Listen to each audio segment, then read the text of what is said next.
Elena Parker never expected the sentence that would change her marriage to sound so calm.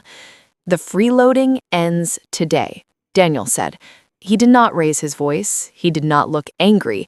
He said it the same way he talked about new policies at work or changes to his team, like it was reasonable, like it was logical, like it was already decided.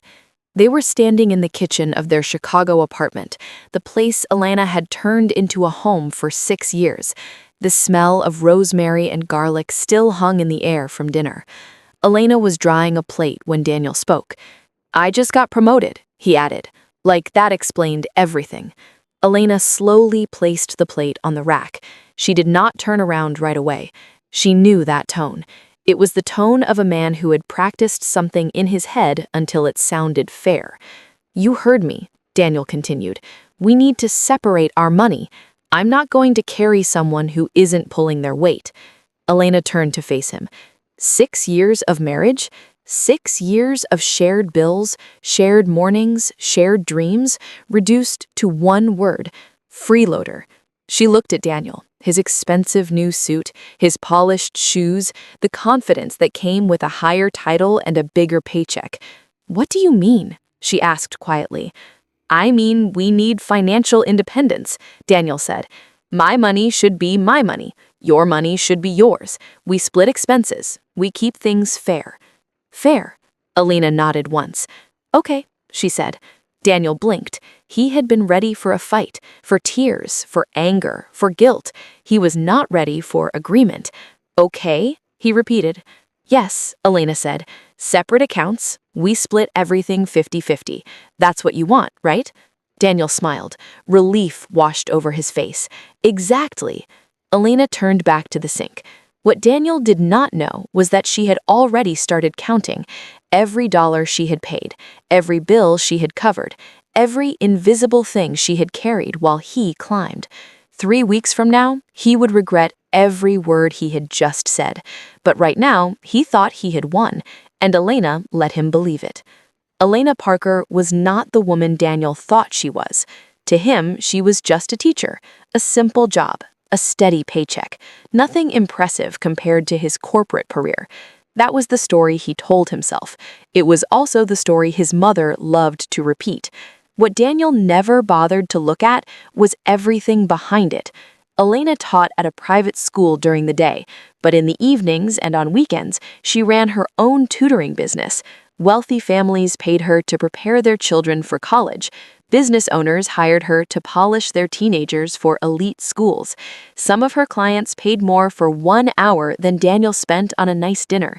The money went into the joint account, quietly. No announcements, no applause. Elena also ran the house. She paid the bills, tracked subscriptions, booked doctor appointments, handled repairs when something broke, made sure groceries appeared in the fridge, and clean clothes appeared in the closet. Daniel never saw the work. He only saw the result. Dinner on the table, lights on, his suits cleaned, his social calendar organized. His mother's birthday remembered every single year. Daniel thought those things just happened. They didn't. They happened because Elena made them happen. While Daniel built his career, Elena built the system that allowed him to do it. She absorbed stress so he could focus. She spent money so he wouldn't have to think about it. But when people stop seeing the system, they start thinking the system is free. That was how Daniel came to believe his life ran on his salary alone.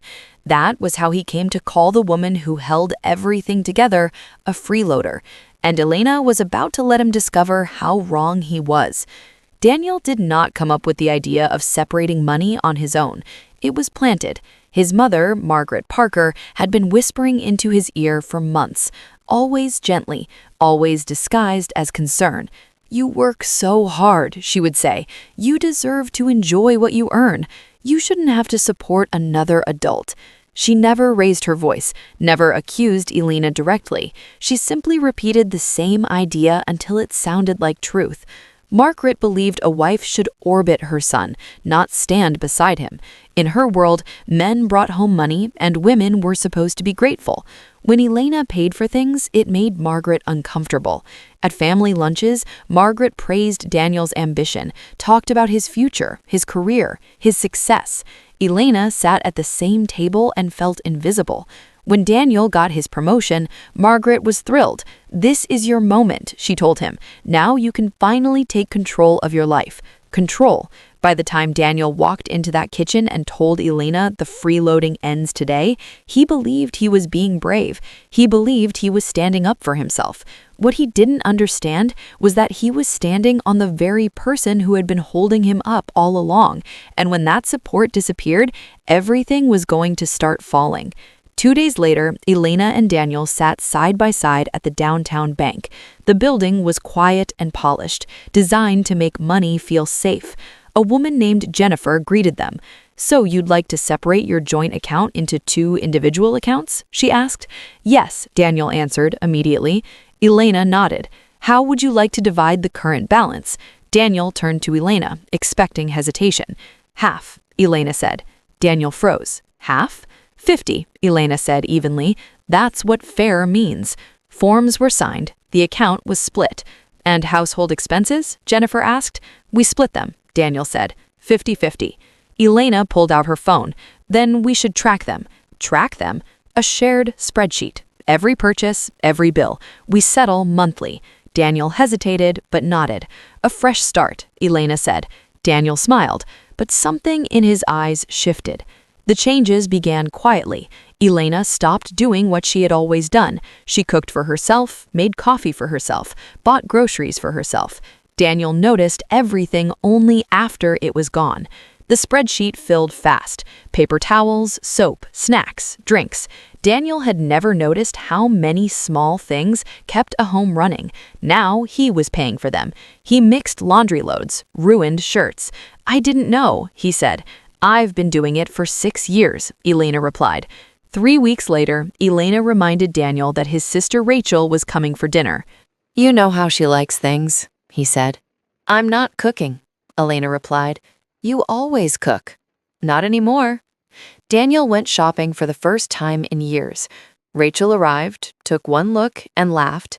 "You and Mom told the woman who runs your entire life that she was a burden," she said. She hugged Elena and left. Daniel stood alone.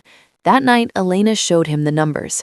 6 years, hundreds of thousands, time, money, labor. "I thought these things just happened," Daniel whispered. "They happened because I paid for them," Elena said. Later, Daniel's father Thomas called. "You lived comfortably because your wife paid with her time and her money," he said. "And you called that freeloading." Daniel cried. Daniel didn't become better overnight. He became aware. 6 months passed. He learned. He carried his own weight. Margaret apologized, quietly, honestly. And one morning, Daniel made coffee the right way. "I got offered another promotion," he said. "I didn't say yes yet." Elena looked at him. "I don't want success if it costs us again." They talked. They rebuilt. They didn't erase the past, but they changed the future. Some stories end with someone walking away. This one ended with 2 people learning how to finally see each other. Sometimes the strongest revenge isn't leaving, it's refusing to be invisible ever again.